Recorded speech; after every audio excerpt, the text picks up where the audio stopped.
கண்டிப்பாக அண்ணாமலை அவர்களுக்கு அரசியலில், தமிழ்நாட்டு அரசியலில் ஒரு குறிப்பிட்ட ஸ்பேஸ், இடம் இருக்கிறது. திமுகவுக்கும் அதிமுகவுக்கும் மாற்று சக்தியா விஜய் அவர்கள் வந்திருக்காரு, தாவேகா வந்திருக்கணும் போது இப்ப அண்ணாமலை அவர்கள் ஆரம்பிச்சிருக்கக்கூடிய வீத லீடர் அந்த ஒரு இயக்கமோ இல்ல அதுவே நாளைக்கு கட்சி ஆச்சுன்னா விஜய் அவர்களுக்கு அண்ணாமலை ஒரு மாற்று சக்தியா இருக்கிறதுக்கான வாய்ப்புகள் இருக்கா?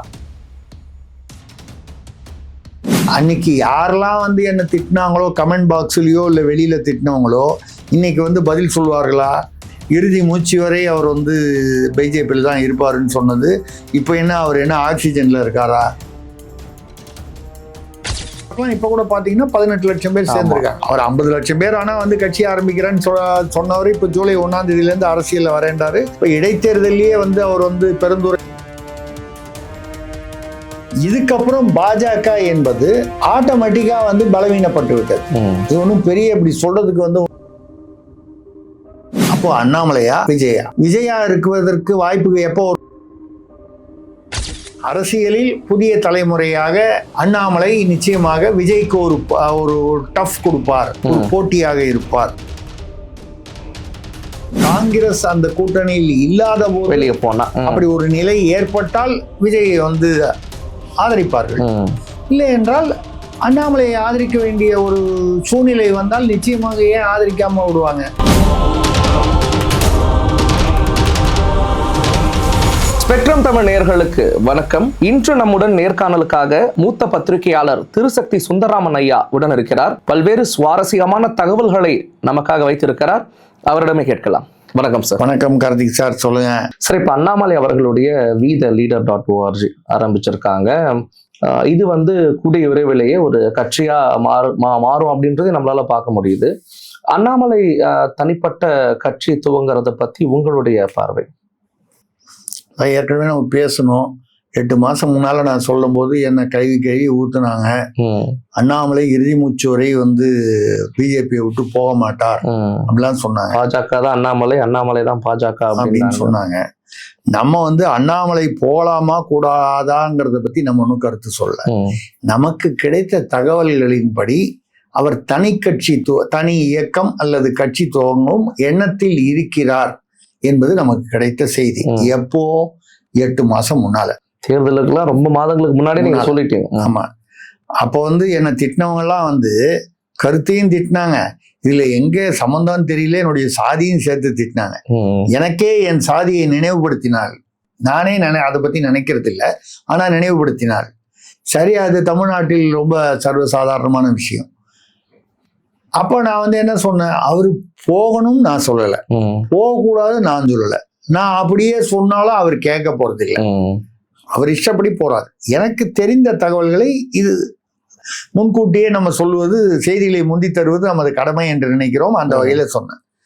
அன்னைக்கு யாரெல்லாம் வந்து என்ன திட்டினாங்களோ கமெண்ட் பாக்ஸ்லயோ இல்ல வெளியில திட்டினவங்களோ இன்னைக்கு வந்து பதில் சொல்வார்களா? இறுதி மூச்சு வரை அவர் வந்து பிஜேபியில் தான் இருப்பாருன்னு சொன்னது இப்போ என்ன, அவர் என்ன ஆக்சிஜன்ல இருக்காரா? இல்லை. நம்ம யதார்த்தமாக தான் சொன்னோம். இப்போவும் வந்து இப்போவும் நம்ம சொல்றோம், கண்டிப்பாக அண்ணாமலை அவர்களுக்கு அரசியலில், தமிழ்நாட்டு அரசியலில் ஒரு குறிப்பிட்ட ஸ்பேஸ், இடம் இருக்கிறது. ஏனென்றால் அவர் வந்து பாஜக மாநில தலைவராக ஒரு மக்களிடையே ஒரு ஈர்ப்பு பெற்று ஓரளவுக்கு அந்த தமிழ்நாடு பாஜகவை 11% மேல வாக்குகள் வாங்கும்படி நீங்க சொல்லலாம். அவரால் மட்டும் காரணம் இல்லை, மோடி காரணம், அவர் காரணம், இவர் காரணம், எல்லாம் உண்மை. அதற்கு முன்னால் இருந்ததை விட இவர் பீரியட்ல அதிகமா வந்தது என்பதை ஏற்றுக்கொண்டுதான் ஆக வேண்டும். இது யாரால் வந்தது? அந்த 11 பகுத்து பார்த்து அலாட் எல்லாம் பண்ண முடியாது. அதுக்கு முன்னால 11 வரலையே, 4% தானே இருந்தது, 3, 4 தானே. அப்போ கண்டிப்பா பாஜக வந்து மிகப்பெரிய வளர்ச்சி அடைஞ்சதுல இவருடைய பங்கு அளப்பரியதுன்னு சொல்றேன். அளப்பரியது இருக்கு.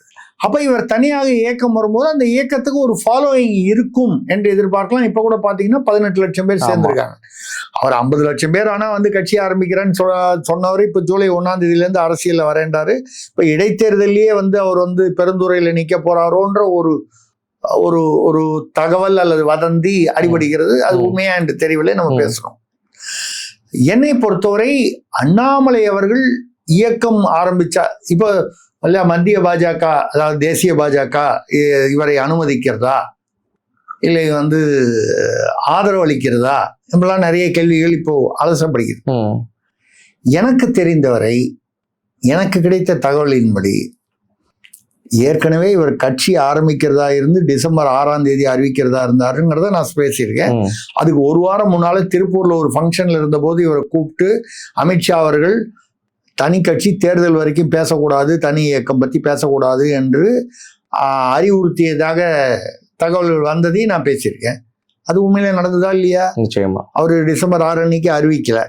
சரி, அதுக்கப்புறம் அவர் பாஜகலேயே தொடர்ந்து அவருக்கு மத்திய அமைச்சர் கொடுப்பாங்க, ராஜ்யசபா எம்பி கொடுப்பாங்க, எல்லாரும் பேசினாங்களே, நடந்ததா? நான் அப்பலேருந்து என்ன சொன்னேன், அவருக்கு ஒன்றும் மத்தியில் ஒன்றும் பெருசா வந்து பதவி கொடுக்குற மாதிரி மத்திய தேசிய பாஜகவுக்கு அபிப்பிராயம் இருப்பதாக தெரியவில்லைன்னு பேசுறேன். யார் சொன்னது நடந்தது. இப்போ என்ன சொல்லணும்னா 18 லட்சம், ஒரு கால் இன்னும் கூட 20,000 இருக்கலாம், தெரியல. ஒரு 20 லட்சங்கிறது ஒரு ரீசனபிள் பேஸ்.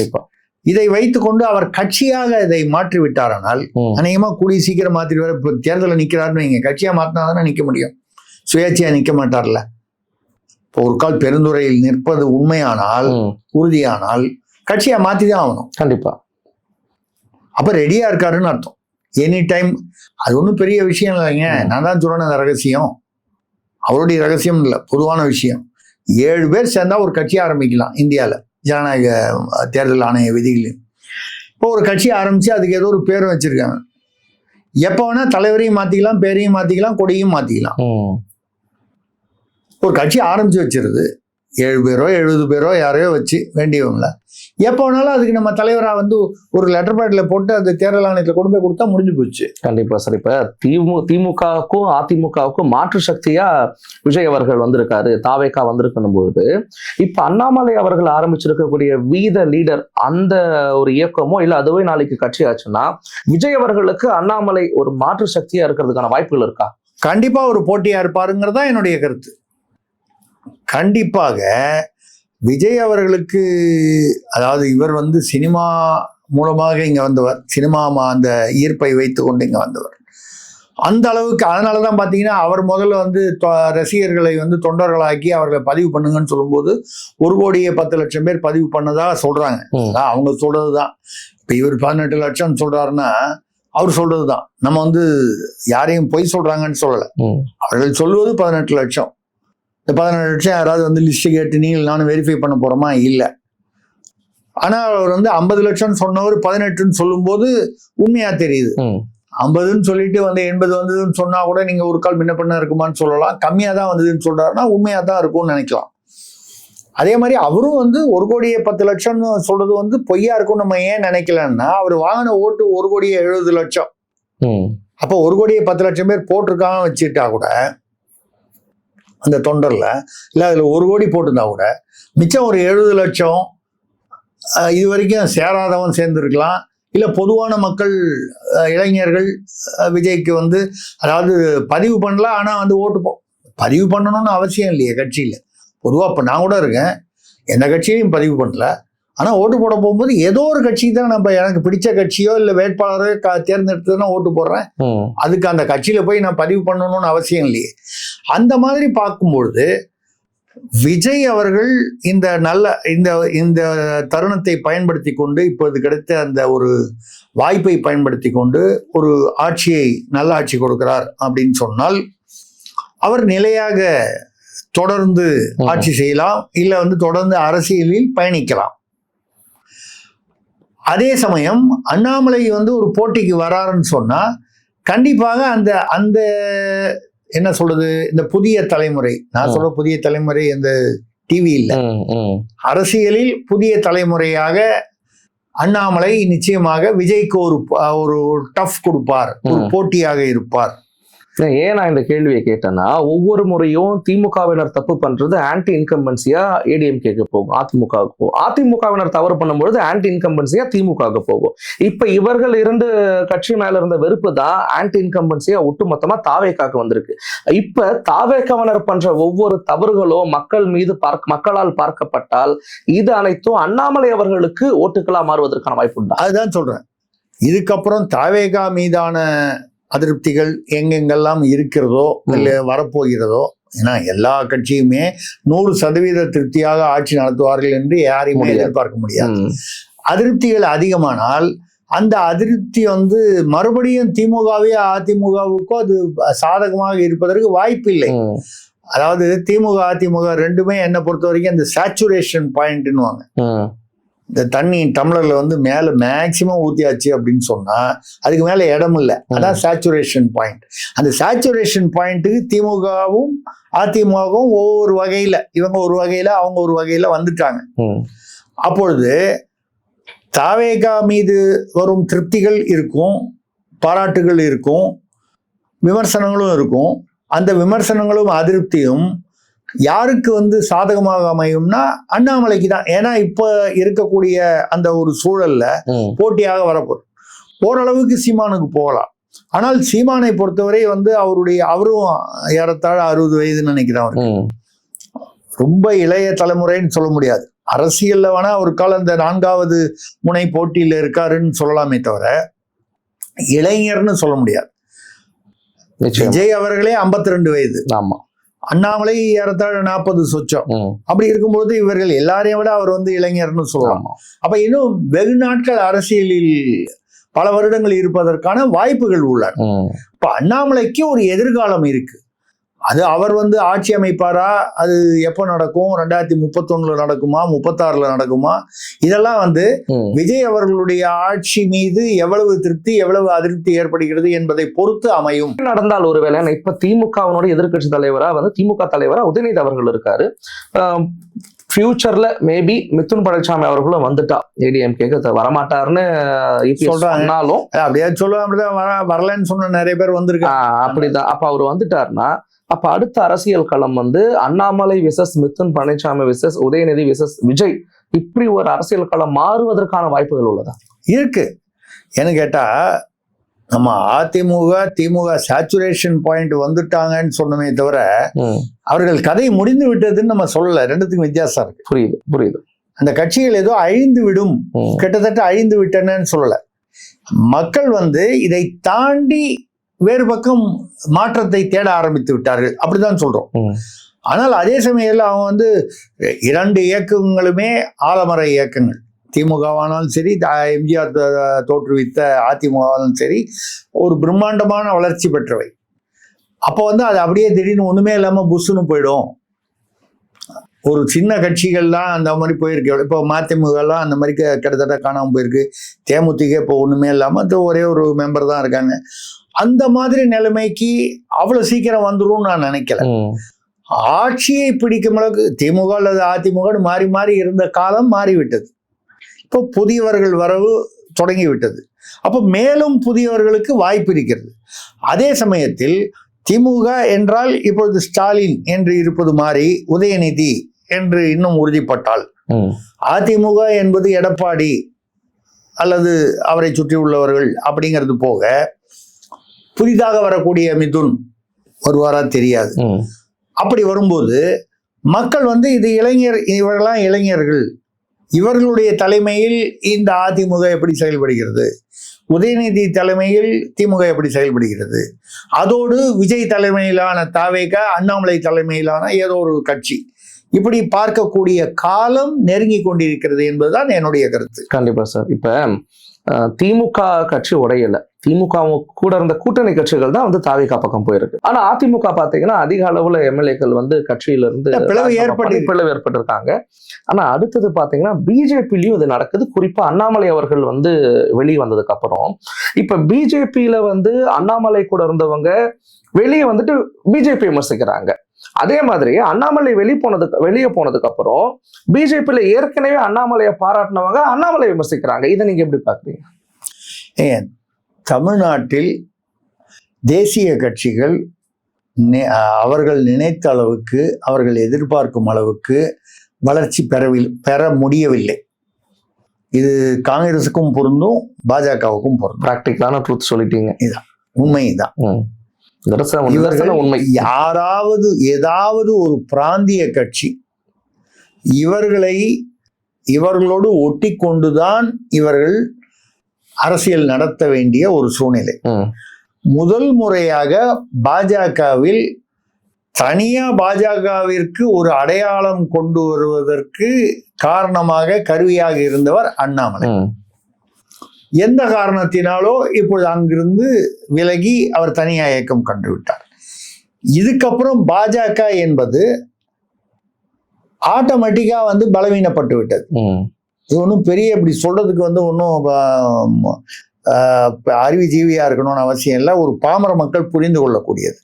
அந்த மாதிரி அப்போ இன்னும் பலவீனம். அப்போ அந்த 11% இருந்து அவர்கள் ஏறத்தாழ மீண்டும் அந்த 3 அல்லது 4 இல்லை 5% அவங்க போயிடுவாங்க. இதுக்கப்புறம் அந்த பாஜகவில் யாராவது மறுபடியும் இப்ப நீங்க மற்ற கட்சிகளை சொல்ற மாதிரி ஒரு இளைஞர் ஒருவருக்கு வாய்ப்பு கொடுத்து ப்ராமிசிங் அப்படின்னு எதிர்காலம் உள்ள ஒரு நல்ல பேச்சாளர், செயல்பாடு களத்தில் இறங்கி செயல்படக்கூடியவர், அப்படி யாரையாவது போட்டால் அந்த மாதிரி கொண்டு அப்படி கொண்டு வந்தாலும் நீ கொண்டு வந்தா நாளை காலையில வளர்ந்துட்டு போகும்ல. அவர்கள் அண்ணாமலை அந்த ஒரு குறிப்பிட்ட வளர்ச்சி பெறுவதற்கு ஒரு 5 வருடங்கள் ஆனது, 4-5 வருடங்கள் ஆனது இல்லையா? அந்த மாதிரி யாராவது ஒரு நல்ல இளைஞராக தேர்வு செய்து போட்டால் பாஜக ஓரளவுக்கு ஒரு தனித்துவமாக பேசப்படும் அளவுக்கு வரும். ஆட்சியை பிடிக்கும் அளவுக்கு வருமா என்று கேட்டால் சந்தேகம். ஆனால் அப்ப என்ன நடக்கலாம்னா, அப்படி ஒரு சூழ்நிலை வரும்பொழுது தேசிய பாஜக இன்னைக்கு என்னை பொறுத்த வரைக்கும் 2029 மறுபடியும் பாஜக ஆட்சி அமைப்பதற்கான சாத்தியக்கூறுகள் அதிகமா இருக்கு. ஏன்னா எதிர்கட்சிகள் சிதறுண்டு கிடப்பதால், காங்கிரஸ் பலவீனப்பட்டு இருப்பதால் தேசிய அளவில். அப்படி இருக்கும்பொழுது இப்படி நினைச்சு பாருங்களேன், அண்ணாமலை இயக்கம் அல்லது கட்சி ஓரளவுக்கு வளர்ச்சி பெறுகிறது. தமிழ்நாட்டில் தாவேகாவிற்கு சவால் விடும் அளவுக்கு ஒரு இதுல வருது.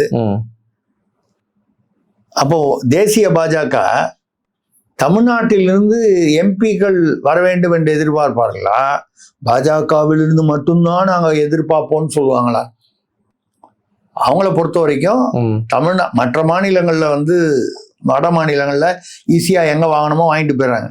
தென் மாநிலங்கள்ல எப்பவுமே பாஜக கொஞ்சம் கம்மியா தான் வாங்கும். அது தமிழ்நாட்டுல ரொம்ப கம்மி. அப்படி வரும்பொழுது ஒண்ணு, அண்ணாமலை அவர்களுடைய இயக்கம் வளர்ச்சி பெற்றால் அண்ணாமலையோட கூட்டம் இது வரைக்கும் அண்ணாமலை மோடியையோ அமித்ஷாவையோ யாரையும் விமர்சனம் பண்ணி பேசல. மோடியும் அமித்ஷாவும் அண்ணாமலையை விமர்சித்தோ எதிர்த்தோ எதுவும் பேசல. ஆதரவு கொடுத்தும் பேசல, எதிர்த்தும் பேசல. அந்த மாதிரி ஒரு சூழ்நிலை வந்தா பிஜேபியும் திமுகவுமே 1999 வாஜ்பாய் அரசோடு கூட்டணி வைக்கலையா? கண்டிப்பா. அப்படி இருக்கும்போது மத்திய பிஜேபி அண்ணாமலை கட்சியோடு வளர்ச்சி பெற்று விட்டார், ஒரு எதிர்பார்ப்பு லெவலுக்கு வந்துட்டார்னா அவரோட கூட்டணி வைக்கலாம். இல்லை நான் இன்னும் மாற்றி கூட, அதாவது எதுவுமே நடக்கலாம் அரசியல்னு. காங்கிரஸை வெளியேற்றி விட்டால் அல்லது காங்கிரஸ் வெளியேறிவிட்டால் தாவேகா கூட்டணியிலிருந்து பாஜகவே தாவேகாவை ஆதரிக்கலாமே. அரசியலில் எது வேணாலும் நடக்கலாம். கவுண்டமணி சொல்ற மாதிரி அரசியல் இதெல்லாம் சாதாரணம் அப்பா அப்படிங்கிற மாதிரி அரசியலில் நிரந்தர எதிரியும் இல்லை, நண்பனும் இல்லை. அந்த வகையில காங்கிரஸ் உள்ள இருக்கிற வரைக்கும் தான் பிஜேபி கிட்ட வராது.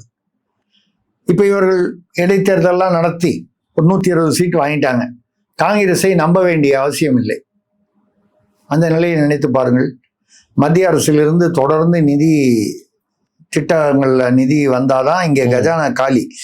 கஜானா காலின்னா உடனே கொண்டு நிரப்புறதுக்கு ஒன்றும் பெரிய அப்படியே வருமானத்துக்கு ஒன்றும் முதலீடுகள்லாம் அப்படியே கொட்ட போறது இல்லை.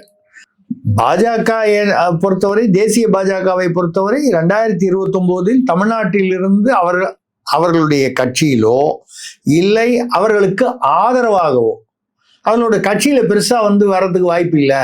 எம்பிகள் ஆதரவா அப்போ அண்ணாமலையா விஜயா இருக்குவதற்கு வாய்ப்பு எப்போ வரும்னா, காங்கிரஸ் அந்த கூட்டணியில் இல்லாத போது வெளியே போனா, அப்படி ஒரு நிலை ஏற்பட்டால் விஜயை ஆதரிப்பார்கள். இல்லை என்றால் அண்ணாமலையை ஆதரிக்க வேண்டிய ஒரு சூழ்நிலை வந்தால் நிச்சயமாக ஏன் ஆதரிக்காம விடுவாங்க? அரசியல் என்பது இப்படித்தான். தெளிவான பதில் ரொம்ப நல்லாவே புரிஞ்சுது சார். எங்களுக்காக, நேயர்களுக்காக பல சுவாரஸ்யமான விஷயங்களை வெளிக்கொண்டு வந்ததுக்கு நன்றி சார். நன்றி, மிக்க நன்றி, வணக்கம்.